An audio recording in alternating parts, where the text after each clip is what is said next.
The grocery store buzzed with the usual noise of carts rolling, children crying, and cash registers beeping, yet for James, a single father, everything felt heavier that day. His hands gripped a small basket that held only the bare essentials: milk, bread, and a few pieces of fruit. He had carefully calculated every coin in his wallet before leaving home, making sure not to exceed what little money he had left. Walking beside him was his young son, whose small fingers wrapped around his father's hand with trust so pure it hurt. The boy smiled up at him, his innocence untouched by the struggles that shadowed their days. James carried the weight of the world on his shoulders, but he always made sure his child carried only hope. As they reached the checkout counter, James immediately noticed the cashier's trembling hands. She struggled to scan the items, nearly dropping a can as her cheeks flushed with embarrassment. The customers in line grew restless, sighing and shifting impatiently, but James's eyes softened with concern. Leaning closer, he gently asked, "Miss, why are your hands shaking?" The young woman froze, her lips quivering as if she had been holding back a storm for far too long. And then, in a voice so fragile it broke the air around them, she confessed, "I haven't eaten in 2 days. I give my meals to my little brother so he won't go hungry." The word struck James like a lightning bolt. In an instant, the chatter, the impatience, the noise of life, all disappeared. The only sound he could hear was the cracking of a heart that had given everything away for love. He stood speechless, his son's wide eyes watching, unknowingly witnessing a sacred lesson about sacrifice and humanity. James stood frozen, his breath caught in his chest, as the young cashier tried to continue scanning with trembling hands. Her confession hung heavy in the air, like a fragile truth no one wanted to touch. She lowered her gaze, ashamed of what she had admitted, as though hunger and sacrifice were things to apologize for. The people in line shifted impatiently, some sighing, some muttering under their breath, but James no longer heard them. His heart was pounding too loudly. He looked down at his son, who tugged at his sleeve and whispered softly, "Daddy, is she okay?" The boy's wide eyes reflected a compassion far beyond his years, reminding James of the very innocence he worked so hard to protect. He swallowed hard, not knowing how to answer, because how could he explain to a child the weight of sacrifice, the cruel arithmetic of choosing who eats and who doesn't? The cashier forced a weak smile, her voice trembling as she said, "That'll be $14.72. She wanted to hide her pain behind professionalism, but her shaking hands betrayed her. James reached for his wallet, hesitated, and then looked straight at her. His voice was quiet, but steady. "What if today? You don't have to choose between yourself and your brother." James's words seemed to freeze the moment. The cashier blinked rapidly, her lips parting as if to protest, but no sound came out. Slowly, James turned to the shelves near the register and began pulling items one by one: bags of rice, pasta, beans, bread, fruit. Each item landed gently on the counter, but the sound echoed like thunder in the silence around them. Shoppers who had been impatient moments ago now watched in stunned stillness.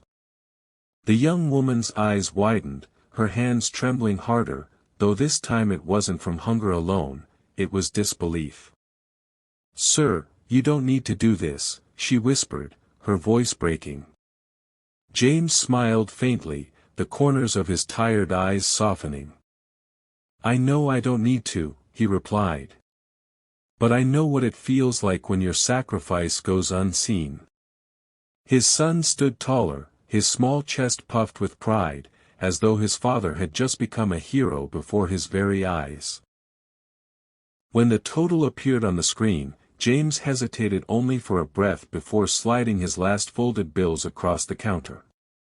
They weren't just bills, they were months of saving, stretched coins, silent sacrifices. But in that moment, he felt richer than ever. Tears welled in the cashier's eyes as she whispered, "I'll never forget this."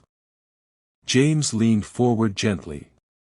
"Then promise me something, when the day comes, pass it on to someone else whose hands are shaking."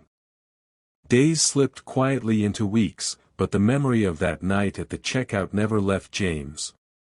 He went back to his long shifts, to the endless juggle of paying bills, to the humble meals he and his son shared at their small kitchen table. Yet something in him had shifted.